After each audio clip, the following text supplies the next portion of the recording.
The world of online hoaxes is strange and bizarre. From the Paris Hilton stop being poor shirt to the Momo challenge to Markiplier and the LA gangs, most hoaxes are frankly too ridiculous to be real. They're often easily debunked with a quick Google search, and yet time and time again people continue to fall for them no matter how out there and unbelievable they are. And today's case is no exception. Alexandria's genesis is the name of a mutation which, among other things, turns your eyes purple, makes you young and hot forever, and extends your life by 50 years. Too good to be true? Yes it is. Today let's dive into the history and mystery of Alexandria's genesis and find out where this old internet urban legend stemmed from. Before we get into the video, I'd like to give a massive thank you to today's sponsor, Wingfox. Wingfox is an online learning platform where you can take courses in digital painting, animation, special effects, filmmaking, graphic design, and more, all taught by industry experts and veterans. You guys may or may not know this, but I use Procreate for most of my art, so I'm very excited for today's course. It's called Drawing Realistic and Cartoon-Style Digital Characters Using Procreate, and while the name might be a bit of a mouthful, this is a genuinely great course that teaches the basics of painting and rendering and Procreate in a multitude of styles. Taught by Vincent Chu, who is both a fantastic artist and a legit art teacher, this course will teach you everything you need to know about character art in Procreate. This course is super cool and you can get a huge discount by clicking my affiliate link in the description. However, if you want to take another one of Wingfox's great courses, that's totally fine, and you can use code CB25. Once again, that's code CB25 for 25% off any course. Thank you so much to Wingfox for sponsoring this video, and now let's get on with the story of Alexandria's genesis. Around the mid-2000s, a strange and mysterious rumor began floating around the internet. Whispers of some sort of genetic condition or disease which would cause extraordinary symptoms like purple eyes and an extended lifespan. If you were on the internet around this time as a kid, there's a good chance that you saw this rumor and may have even believed it. It was so widely spread that it even reached the mainstream media, being published on medical websites like Healthline and Medical News Today. This post is one of the most popular posts that was spread through the internet on the topic, and it reads, Alexandria's genesis, aka violet eyes, a genetic mutation. When someone is born with Alexandria's genesis, their eyes are blue or grey at birth. After 6 months, their eyes begin to change from their original colour to purple, and this process lasts 6 months. During puberty, the colour deepens to a dark purple, a deep purple, a royal purple, or a violet blue colour and remains that way. It does not affect the person's eyesight. Those who have this mutation will never grow any facial, body, pubic, or anal hair, not including hair on their head, on their ears, nose, eyebrows, and eyelashes. Women also do not menstruate but are fertile. No fucking shaving, no fucking periods, and I get purple eyes. Why the fuck wasn't I born with this? This post is so aggressive. Though it may seem strange and unbelievable, this rumor was incredibly popular, being spread far and wide throughout the internet. The first mention of Alexandria's genesis on the internet dates back as early as 2005, and from there it would only grow. Another post made by the Tumblr user Blasian Ninja Goes Pow contains a more comprehensive list of the many effects or characteristics caused by Alexandria's genesis. Clear, silver-like purple eyes. After first birth, they deepen in color until onset of puberty. No facial or body hair growth beyond what was already there at birth. Dark brown or black hair. Shimmering white skin that resists tanning and burning. Lack of menstruation cycle in women. Highly evolved immune system has been known to resist every disease known to man so far. Appear 5 to 20 years younger. After the age of 21, the aging process slows down greatly. It stops completely between the ages of 40 and 50. Long lifespan ranges from 130 to 170 years. Perfect vision. Never overweight. Their metabolism prevents the gaining of too much fat, aka partial lipodystrophy. Well-developed and proportioned bodies, found mainly in women of Euro-American descent. Women are the primary carriers of the mutation. Children born from mothers with the mutation are also carriers. Mutation remains active generation after generation. Mutation grows stronger generation after generation. So yeah, this disease basically sounds like Mary Sue disease. I mean, you get to live for like 170 years, you get cool sparkly skin, you get to look young and hot forever, and you get cool purple eyes. You get to resist every disease known to man somehow? I don't know, somehow I feel like a genetic condition which causes you to be immune to every single disease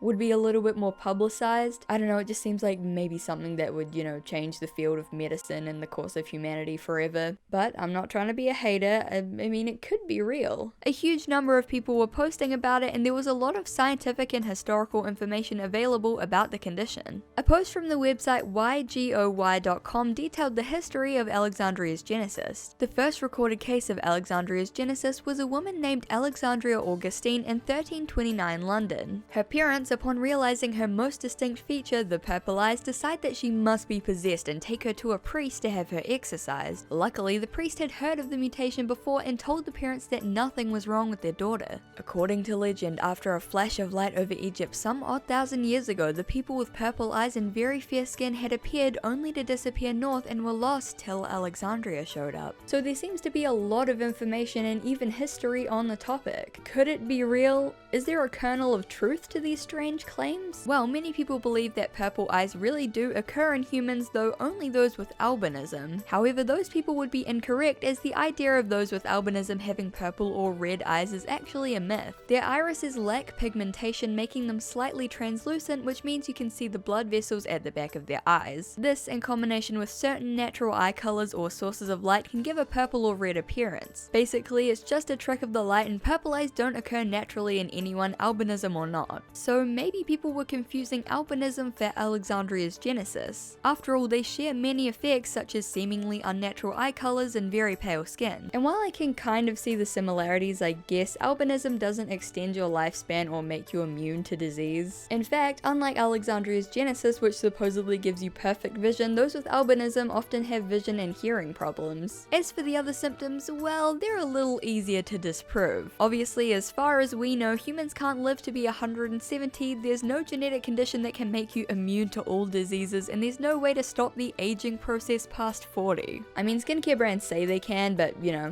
I'll believe it when I see it. And while it's easy to make a connection between Alexandria's genesis and albinism, it's even easier to make a connection to vampirism. Extended lifespan, perfect vision, pale, sparkling skin, and advanced immune systems. If you're a Stephenie Meyer fan, this probably sounds familiar to you. Even though many people made these connections and accused Alexandria's genesis of being a hoax or a work of fiction, there were many internet users who were insistent that it was real, even going as far to claim that they had it themselves. By this point, the Alexandria's genesis rumor had been flying around the internet for years, from as early as 2005 all the way up to the mid-2010s. And while it had gained many skeptics and detractors, it had also gained an equal number of supporters who would fiercely defend its existence. What was the truth? Where had this rumor come from, and was Alexandria's genesis real? I know this is kind of long, but please bear with me. My name is Adelaide. I was born in 1990, and I was recently told that I could possibly have Alexandria's genesis. I still need to go for more tests because some of the characteristics of this disease do not apply to me. Alexandria's genesis is a disease that causes a violet/purple color of the eyes. Check. Most have black/dark brown hair. Check. No menstrual cycle? No check, I have gotten my period. No production of waste? No check. My body does produce waste. I have no body hair and extremely fair skin though. Now, only a few characteristics do not apply to me, but those are the theories that have yet to be proven by scientists. I'm kind of scared. I mean, yes, I will have a long lifespan, but if I definitely have the disease or not, this is a lot to take in at once. Additional details. I would also be grateful to chat with others who have this disease or would like to support me and stay updated. Please email me at my email. I need the support. My mother does have violet eyes, and so does her entire side of the family. This can be traced to my great-great-great-great-grandmother. Best answer chosen by voters. Alexandria's genesis is purely fictional. As far as I can tell, it was created by a Daria fanfiction author. Daria is an MTV series. You know how earlier I called Alexandria's genesis Mary Sue disease because it sounds like something you'd give your fanfiction OCs to make them cool and edgy and unique? Well, that's because Alexandria's genesis was the fictional creation of Daria fanfiction author Cameron Obernon in 1998. Cameron was a big fan of the MTV animated series Daria and had just begun to discover fanfiction and the fanfic community. Cameron found the website planetdaria.com, which was established in 1997 shortly after the show first aired. It was was one of those early internet fan sites with a super clunky layout and a simple message board, but it was enough to pull Cameron into the world of fan culture and fanfiction. She published 3 fanfictions during this time: What's with Their Eyes, Raven vs. Mrs. Branch, and a so-called essay titled Purple Eyes and Other Interesting Anomalies. The first 2 fanfics, while lost to time, supposedly contained stories about Cameron's Mary Sue characters, Raven, Rebecca, and Zia, all 3 of which had Alexandria's genesis in their stories. For those who aren't aware, a Mary Sue is a term used to describe a character, usually a self-insert, who's perfect in every way and just like super powerful and edgy and angsty and has no flaws. Alexandria's genesis fits perfectly into the stereotype, giving the characters cool purple eyes, shiny sparkly skin, a forever young and skinny appearance, and superhuman abilities like impenetrable immune systems and perfect eyesight. Basically, it's a condition that has no downsides whatsoever, but it's still a genetic condition, so the characters can still be angsty about having it and be bullied for their purple eyes. Also, it's interesting to note that Twilight didn't come out until 2005, so despite people making connections to the vampires from Twilight, Cameron actually came up with the sparkly skin idea first. In Cameron's fictional essay, Purple Eyes and Other Interesting Anomalies, she describes the effects and history of Alexandria's genesis, and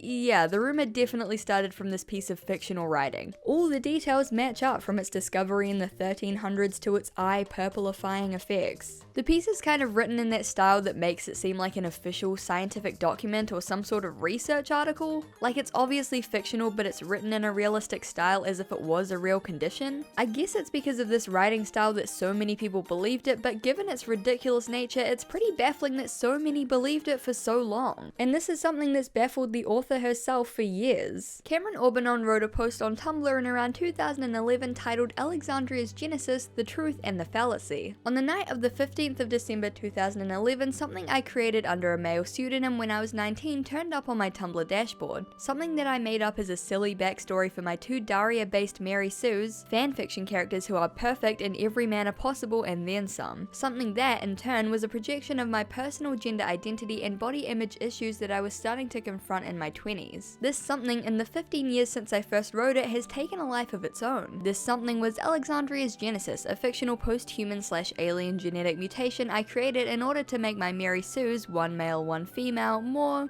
special. Alas, AG had also evolved into children of the violet ray fodder, all to the point that some individuals legitimately believed that not only was it real, but that they actually had the condition. AG was overall a silly plot device that also comes off as unintentionally misogynistic and racist, but somehow escaped the confines of a now deceased Daria fanfiction site into the wild open plains of the internet. I can't explain how this happened or who first thought this was a real thing. Anyway, there you have it. Alexandria's Genesis is simply a bad mashup of Daria, Art Bell, Twilight, witchcraft, and Cyclone skin jobs adopted by new ages and others who should know better but don't and won't. Thank you internet, thank you Tumblr. It's also super interesting to note that the first recorded mention of Alexandria's Genesis was in 2005 on a website called AboveTopSecret.com. A user called Seeker of Truth wrote, "A few days ago I found out that this girl I have been talking to for the past few months has purple eyes.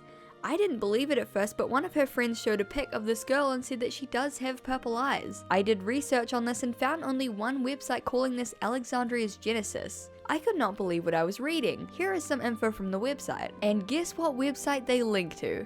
Guess what URL is clearly displayed in the search bar? www.outpostdaria.com/fanfic/purpleeyes.html. Though to be fair, that website does look like it's filled with absolute morons. It goes to show how easy it is to lie or even just get information wrong on the internet and how far it can spiral out of control. These days, most of the discussion around Alexandria's Genesis has kind of died down to the point where I haven't seen it talked about in years. Most recent mentions of it are simply memes or satirical posts about how ridiculous it was. A few relics do remain from the height of the rumor's popularity, like the hundreds of angry posts debunking it and proclaiming it as a lie and a hoax. It's clear that while the rumor was popular, it definitely didn't fool everyone, and a lot of people were annoyed to see it constantly popping up on their dashboards when it was so obviously fake. Even the author herself was annoyed and confused about how an obscure piece of Daria fanfiction that she thought had died with the Planet Daria website in the 90s had spiraled out of control into an internet urban legend. I'd like to say that these days we have a little more sense in terms of online hoaxes or myths, but I made a video about Talking Angela a few weeks ago, and even the Momo challenge was only like a few years ago. The internet really is a prime place for lies and misinformation to be spread, no matter how ridiculous it sounds. So next time you find an amazing, mind-blowing fact on the internet, just do a little research and make sure it didn't come from a Daria fanfiction from the 90s. You know, it's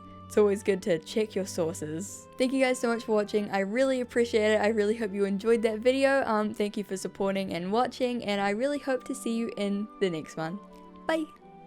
A massive thank you to my Garfield overlords on Patreon: Jono Charles Davey, Finley, John Leach, Durzo Blint, Pom, Marlo, Helm Hamburger Hand, Icarus, Princess Bossy Boots, Xavier Araujo, Astrium Vortex, Bird of Hermes 666, Lady Cerebellum, Jesse Chisholm, Arcantilus, Sophie Skidder, Erin, Red Meth, Joe Bradshaw, Missy Robin, I'm Half Gyro Half Man, the $6.99 Man, Tyson, Sheriff Whiskey, Mouse, Frank 1982, American Guilt, Minty Lasagna, Eric Lera, Ryan W, Kendall Pachalik, The Furby Librarian, Vampiric Misfit, Aiden McFan, Kerbicon, and X17 Chan. Thank you all so much for the support. I really appreciate it. If you want to join my Patreon, the link will be in the description.